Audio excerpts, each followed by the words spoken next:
Welcome to the Heart of Racing. This is the Good Oil Show. We're on a Friday. Myself and Will Freedman try to tip you into some winners and try to steer you away from horses you should definitely not back at the big Saturday meetings. Will's here. How are you, Will? You've been at trials this morning? Yep, Randwick Trials. It's an exciting Something? time. It's something maybe fresh out of it?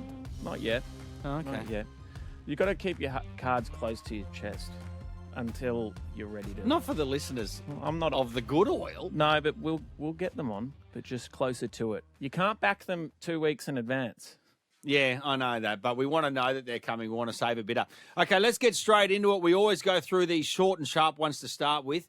The pineapple. Yep. This is the Freedman family famous thing where you'd give away a pineapple at the end of the year to the jockey that had the worst ride of the whole year. But we've got nominees each week. Who's the nominee for the pineapple this week? Well, I had an exceptionally bad day on Saturday, so I had many candidates for it. So you're one of those blokes who backs a loser and blames the jockey. I blame the jockey even if I'm not backing them. Like that's it. It's a part of my trade. But look, the first nominee, well, the nominee is James Orman. It's been well documented. Antino handed up the lead and then got caught with a horse that didn't want to go inside. He was carrying the whip in the non-preferred hand when you're going in that direction. And the horse... just slow down there. So Antino at Flemington last Saturday should have bolted in, but people blamed the horse for not wanting to take the run. But you're pointing out that James Orman, who's a Queensland jockey, would normally use it in his left hand. Yep. Had the whip in his left hand. He couldn't steer the horse through by whipping it with his right hand. Yeah, and I'm not the only one that's mentioned this. Walker.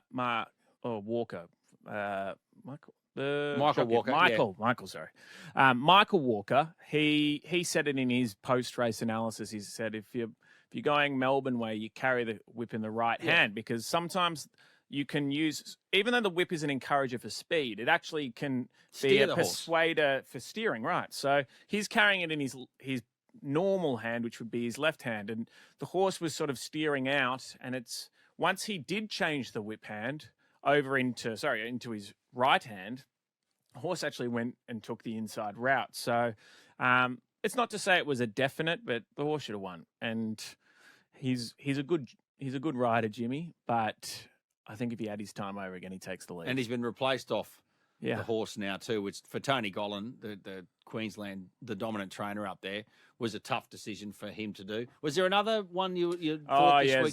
Zach Lloyd. I mean, he's been in terrific form. In Zach secret? Lloyd. Yeah, but he just handed up a position and put himself in a bad spot. I mean, Zach on Tis Invincible was extremely good. It got himself out of trouble again, but he probably had a pretty dark day for the rest of the card. I mean, there were a few that he probably would have liked his time over again, but I mean, I was talking through my pocket.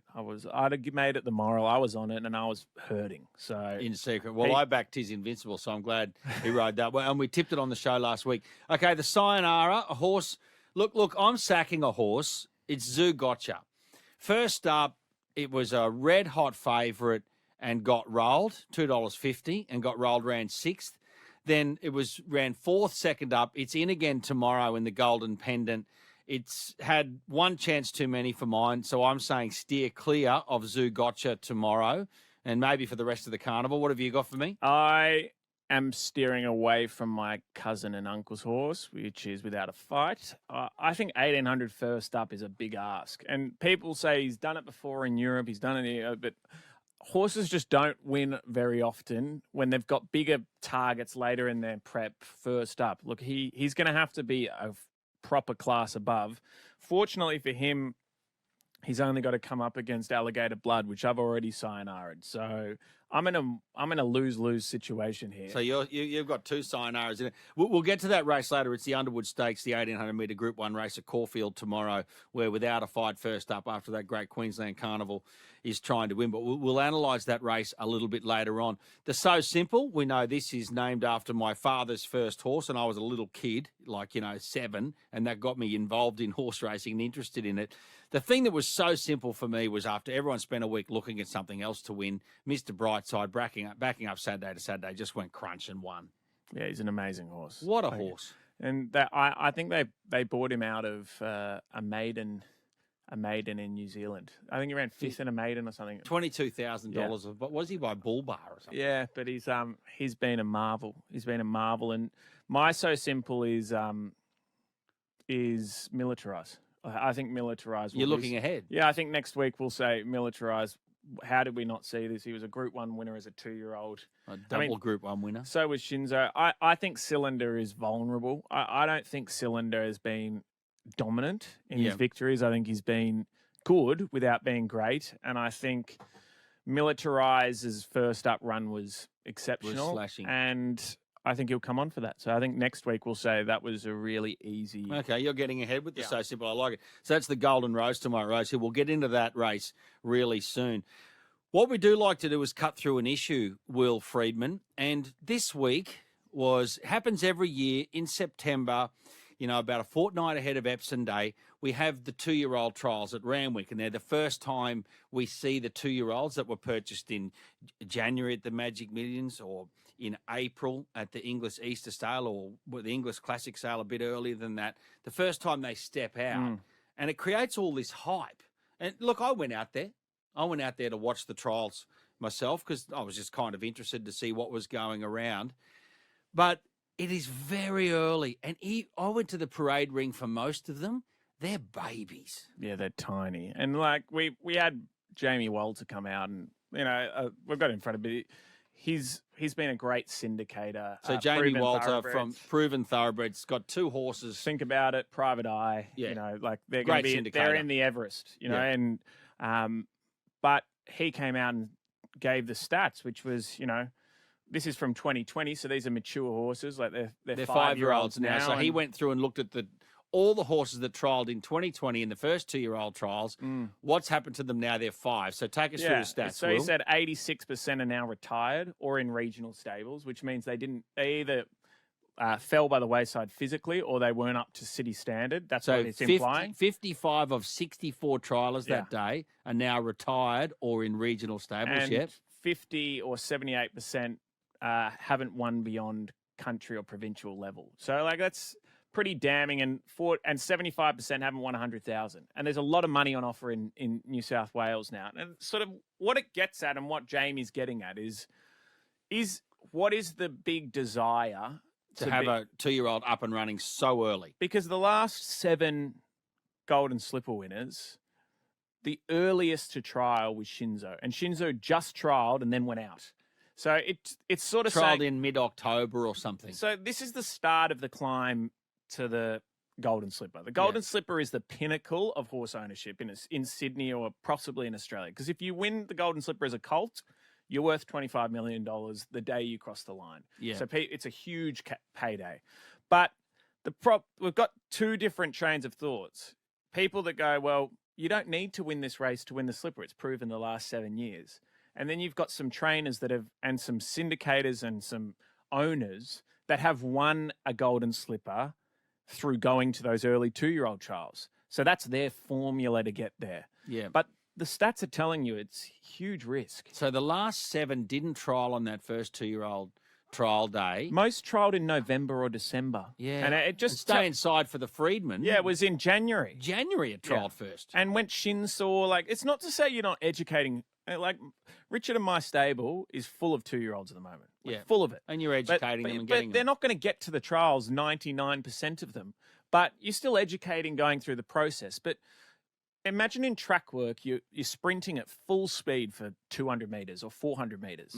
And in trials, they're going flat out for 900 metres. And the time you get more and more risk of injury is when you're under fatigue. It's like you'll see a lot of football players get soft tissue injuries later in the game, not early in the game the first time. Under fatigue. Yeah, once they get fatigue and then they're asking for more effort, that's when you get under serious risk. And it's sort of called what I regarded as the Ian Thorpe effect. If Ian Thorpe broke the world record at 14, he would have had to have done a mountain of work to be able to do that. Yep. If you gave another 100 swimmers that program, 99 of them would just burn out, fall away because they can't handle it. So some trainers are prepared to have a percentage of horses that don't fulfill their potential to try and find Ian Thorpe. And that's their prerogative. But it's definitely a part of it, and it's like it.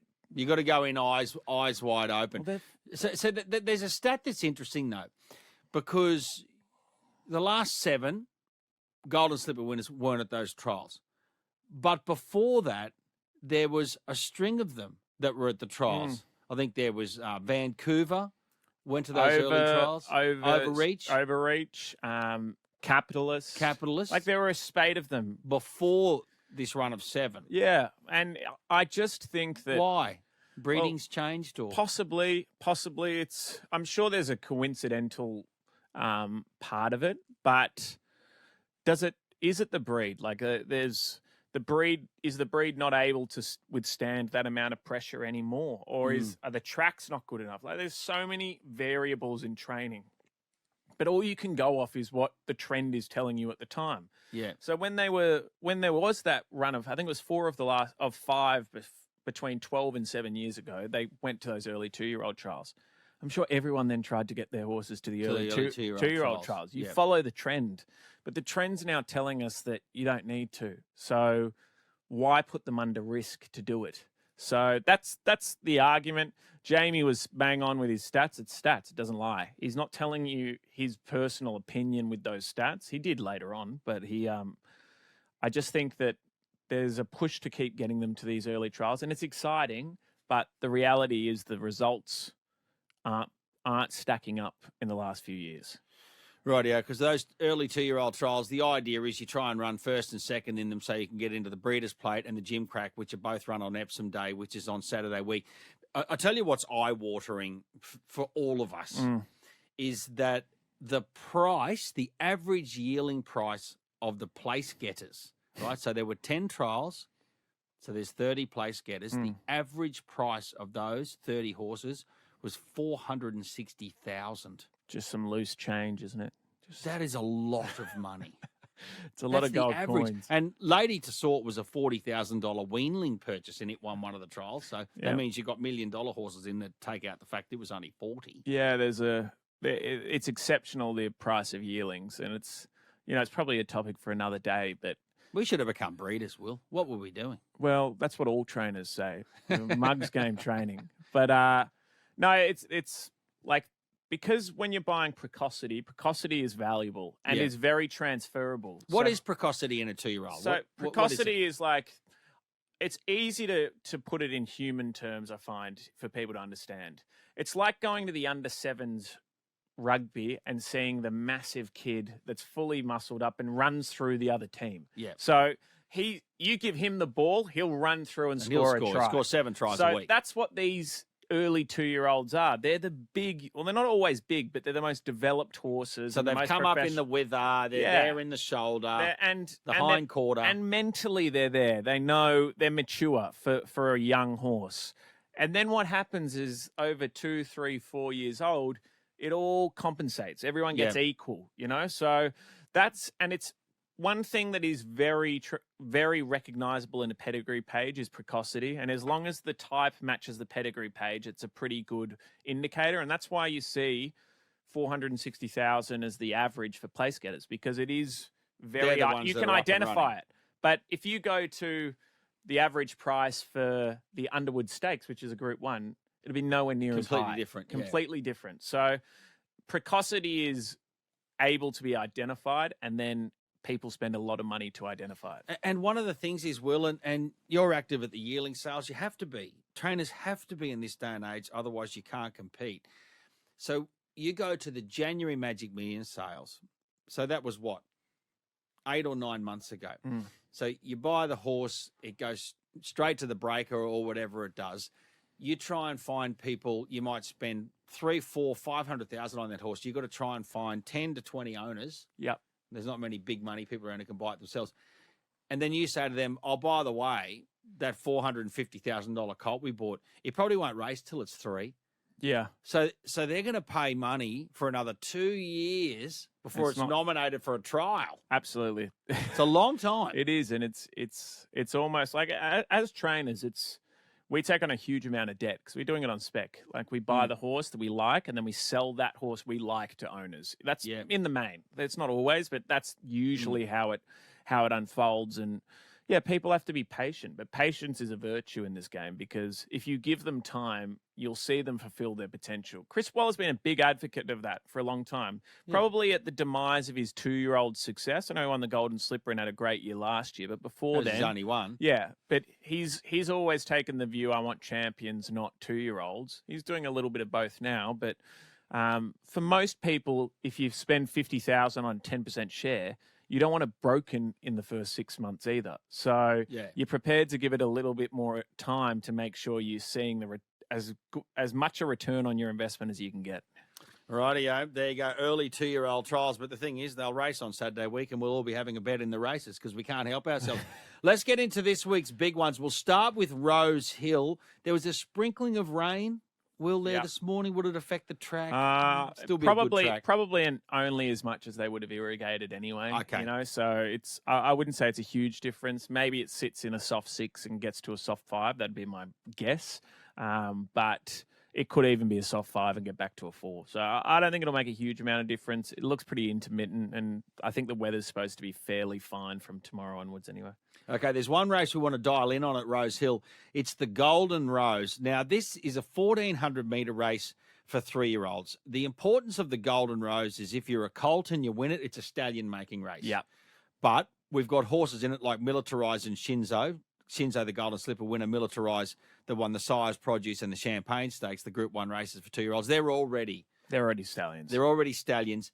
You win this, though, you're just getting another $10 million worth of value.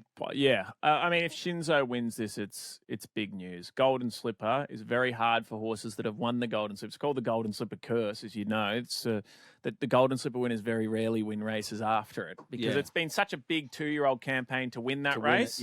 But Shinzo's a bit of an interesting one because Chris really protected him through his 2-year-old career, got him into the Golden Slipper, and then didn't have an arduous campaign that a lot of them do. So Shinzo you'd expect to come back. I know there's murmurs around the track that Shinzo's the one to back, but I'm finding it hard to get away from Militarized personally. What are you thinking? Well, I just love Shinzo. I wasn't sure at the start of this campaign, but I saw his trials. He just looks really good to me. But he is trying to win this race first up over 1,400 and then possibly dial back and pick up an Everest slot and run over 1,200 in the Everest against the older horses. So it's hard to know what is in Chris Waller's mind about exactly how he's prepared this horse. But if he's in a Group 1 over 1,400, you know he would have had him as rock hard fit as he could have him without a start. But Militarize had a slow start. He was average in a trial or two. But that race where it ran 5th last start in the Run to the Rose was a ripping run. Yeah, I think the other horse probably that we mentioned is Charmstone as well, the filly. There's been a fair bit of commentary about her as well. Like, her form's pretty hard to go past. But 2 wins this campaign for 2 starts. Cylinder's the same. 2 starts, 2 wins. It's the Golden Slipper runner-up. But in my eyes, I see Charmstone as more dominant than Cylinder has been. I mean, Cylinder's been in probably better company slightly, but look, this is a proper race. The question to ask is, if Shinzo wins the Golden Rose, what's the upside in going to the Everest other than the I don't money know. on offer? The value can't really go up. Yeah, and remember these colts, and this is a part of it. Every time you race these colts, there's always a risk of injury. Yeah. Always. So once you've built their value up to 100% value that you can reach, fulfill their value potential, there's not a lot of upside in keeping on going. Look, they may decide differently, but it wouldn't surprise me if he won the Golden Rose, whether they said, that's enough. Sayonara. Yeah. We'll give it the sayonara Maybe next that's week. the so simple next week. Maybe we should have seen it coming. Okay, let's go to Caulfield, the Underwood, the 1,800-metre race, Group 1, famous race. And look, it's a big field. There'll be 16 starters, but it looks like Alligator Blood versus Without a Fight. Alligator Blood's got to back up. Is he a length short of what he was, Alligator Blood? Can he win over 1,800 now after those starts over shorter distances, a mile last week? Where are you at here? I'm neither. I'm either or neither because I don't think Alligator's at his best. Clearly he's not. We're talking about a horse that was dominant last campaign. Yeah. And then Without a Fight is horse coming through, knowing the way that the Freedmans tend to train, I'd be surprised if this horse is really dialed in to win this. So like, this is a prep run. Your uncle Anthony and your cousin Sam. So you're thinking without a fight, came out here for the Melbourne Cup last year. It failed. Don't worry about that. It went up to Brisbane for 2 starts over 1,800, then 2,200, and absolutely belted them in the Brisbane Winter Carnival. Yeah. And comes back first up now, but its big goal is big goal the Caulfield Cup, the Melbourne Cup, and or both. No, I think they're weighing up between the Cox Plate and the Caulfield Cup. Okay. So I think this start will tell them. If he gets back and he's a little flat-footed over 1,800, they'll gear him up to go towards the Caulfield Cup over 2,400. If he's sharp and he just peaks on his run late, then I think they'll go to the Cox Plate. I think the Cox Plate is a more desirable race to win than the Caulfield Cup. Yeah, personally, I think so too. I think and internationally, I think they're finding that's the idea. Rightio. Is there a knockout horse in the race? Mo'unga's there. Tuvalu, maybe. Tuvalu is a nice. Mo'unga's he runs well. Tuvalu. I'm not too sure. Solcombe. I think Mo'unga is the dark horse. He'll pop up and win another good race. Shocking barrier. But he always gets that. But you know what? This is the thing about Group 1s. It doesn't matter what barrier you draw because you need all the luck to go your way anyway. Yeah. They're all good horses. So it's kind of irrelevant. That's why you see in the Melbourne Cup a lot of horses win from all barriers. Okay, there might be you would prefer to be inside. You're relying on less luck, but you still need luck to go your way. Something falls in your face from a good position. You can't have any backward steps. We're not just talking about a faller here. We're just talking about a horse that just runs out of legs at the 600 and comes back into your lap. We have to go to Queensland this week because in Toowoomba, the time-honoured famous race from Toowoomba, the Wheatwood, used to be a midweek race.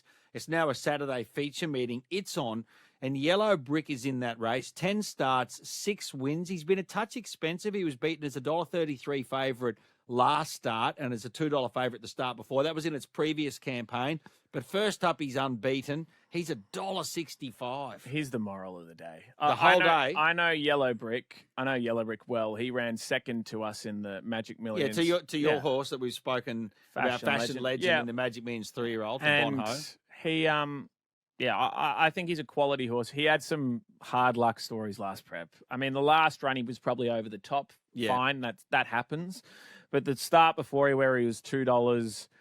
Ben Thompson would like a couple of those rides back. And he'll tell you that. He's a good rider, Ben, very good. But that horse is a very talented horse. And I think this year you might find he ends up being close to a favourite in a Stradbroke.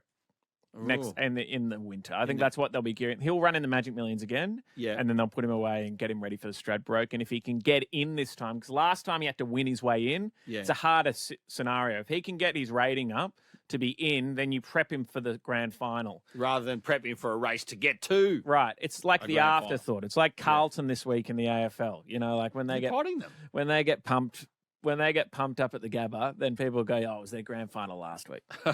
Right, yeah. Collingwood tonight too. God, they'll be going gaga in Melbourne, Collingwood and GWS. Okay, so that's your moral, because we normally finish with it's time to unload, and you've said, look, if you're in trouble, even at $1.65, unload on Yellow Brick. I'm going out on a limb. I'm going to tip it each way. You can't unload and go each way. Yes, you can. That is the greatest. Yes, you can. No, you're in. You're in or out. Okay, I'm in. All right, good. Without a fight. I just absolutely loved what it did in the Queensland Carnival. Yeah, it was. And I'm a biased Queenslander, and I want to see Queensland Carnival horses come to Sydney and Melbourne and go Crunchola in the spring. So, okay, I'm not going to back it each way. I'm going to back it first to. No, I'm joking. I'm going to back it to win without a fight. So that is my moral. I think you're going to have a fight on your hands, to be honest. Okay. Well, anyway, we'll see. We'll play this back on the tape next week. Now, we always end by ringing one of your training mates, and we don't care where they train, what track they've got a horse running on. We had no good last week, but we're going to get Cody Morgan. It was an omen, though. Like, it wasn't really Mitch's fault. It was called Dacos. And when, again, the pies are going to be up against it. No. you got him on. He declared it ran third It did. at Wagga on a Saturday. Yeah. And we were trying to declare a winner. Cody Morgan, can we get Cody Morgan, the trainer from Tamworth, on the line? Cody, it's Neil Breen here and Will Freedman with the Heart of Racing. It's the Good Oil Show. I think you know the drill here. Yeah. Will, tell him what it is. Well, we don't want we don't want the best horse in your barn. We don't want to know the up-and-coming horse. We want your next winner, and we want it soon. Have you got something for us, Cody? Well, tomorrow, I reckon Gunnedah. Gunnedah? Race 4. Royal Gunnedah. Yeah, I know. Look, we've got to go wide if we need winners, especially in my stable. If you're in the area, head down. There's a good sausage sandwich there for you. At Gunnedah. Yeah. Okay, so what have you got tomorrow at Gunnedah? What do you got, Cody? Contarelli. He's just been beaten short margins twice since he's come up to us. And he's back in grade further tomorrow, drawn the 1. Should roll along in front and Stay there. Yeah, hopefully he stays there. I'll give you all a tip. Okay, hang on. I found him. It's race 4, horse 3. It's a maiden over a mile, Contarelli, and yeah, he's done. He's done a couple of okay things. He's run places in maidens before, so he goes to Gunnedah, and he'll be getting the chocolates for us. I'll give you a tip though. Yeah, what? This is my tip. What? Is I know Cody well. Yeah. And he is not a punter like us. He is a gambler. So Ooh. once those odds come up, I would get in quick. Okay. Because Cody will shorten it on his own. I'm almost certain. Is that right, Cody? No, look, not that to extent. That's You're gonna leave it to us, is that right? You'll leave this one to us. 100%, Oh, you're a good 100%. I man. think I've already gave too much away on this horse previously. All right, well, we appreciate it, mate. Best of luck tomorrow. Good on you, Cody. Thanks very much. Thanks, guys. Okay, so that race is at 250. So if we're in strife by 250 tomorrow, Load up. we just load up at Gunnedah. Cody's one of the best, I'm telling you. Barrier 1 gets a nice cuddle run. Don't worry. Cody is a very accomplished trainer. He's always competitive in the big country features, but he's one of the best punting trainers I know. So Okay, right, yeah. He's unloading on his own horse, so we're going to follow him. just has to do better than Dacos. Yeah, I know, but that's all right. We're none for one. Will Freedman, have a great weekend of racing, and you and I will be back on Monday with none other than James McDonald. Oh, I'm excited. He'll be our special guest for the Heart of Racing next week. Thanks, everyone. Thanks, guys.